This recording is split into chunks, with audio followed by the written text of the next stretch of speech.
বিপুল পরিমাণে মাদক দ্রব্য সহ রঘুনাথগঞ্জ থানায় পুলিশের হাতে ধৃত লালগোলার যুবক। আপনাদের জানিয়ে রাখবো আরো একবার এই মুহূর্তের সবচেয়ে বড় খবর। গোপন সূত্রে খবর পেয়ে মঙ্গলবার সকাল 10টা নাগাদ মুর্শিদাবাদের রঘুনাথগঞ্জ থানার খিদিরপুর ব্রিজ সংলগ্ন এলাকায় এক যুবককে আটক করা হয়। তাকেই তল্লাশি চালাতে বেরিয়ে আসে বিপুল পরিমাণে হেরোইন। জানা যাচ্ছে লালগোলা থেকেই ওমরপুর হাত বদলের উদ্দেশ্যে নিয়ে যাওয়া হচ্ছিল নিষিদ্ধ মাদক দ্রব্য, যার ওজন 450 গ্রাম, যার বাজার মূল্য আনুমানিক 6 লক্ষ টাকা।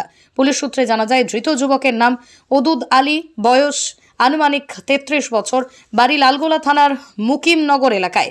এই দিন সকালে ওমরপুরে নিষিদ্ধ মাদক দ্রব্য হাত বদলের উদ্দেশ্যে নিয়ে যাওয়া হচ্ছিল। মাঝপথেই রঘুনাথগঞ্জ থানার খিদিরপুর ব্রিজ সংলগ্ন এলাকায় তাকে আটক করে পুলিশ। তার কাছ থেকে বিপুল পরিমাণ হেরোইন উদ্ধার হয়। ঘটনায় এলাকায় ব্যাপক চাঞ্চল্যের সৃষ্টি হয়। এই মাদক দ্রব্য পাচার কাণ্ডে আর কে বা কারা জড়িত আছে তা ইতিমধ্যেই তদন্ত শুরু করেছে রঘুনাথগঞ্জ থানার পুলিশ।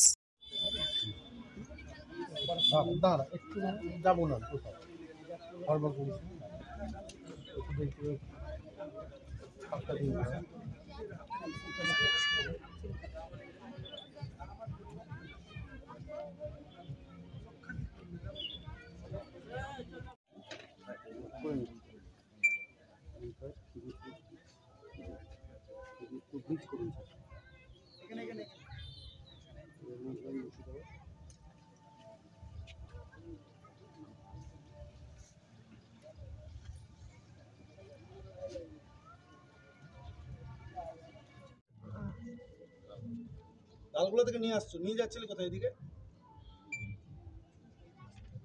ঠিক আছে স্যার, ইন্টারভিউশন পরে হবে স্যার। তাহলে স্যার এটা আমরা একটু ডাক ডিটেকশন কিট দিয়ে দেখে নিই স্যার। স্যার ঠিক আছে, এটা ইয়ে করো।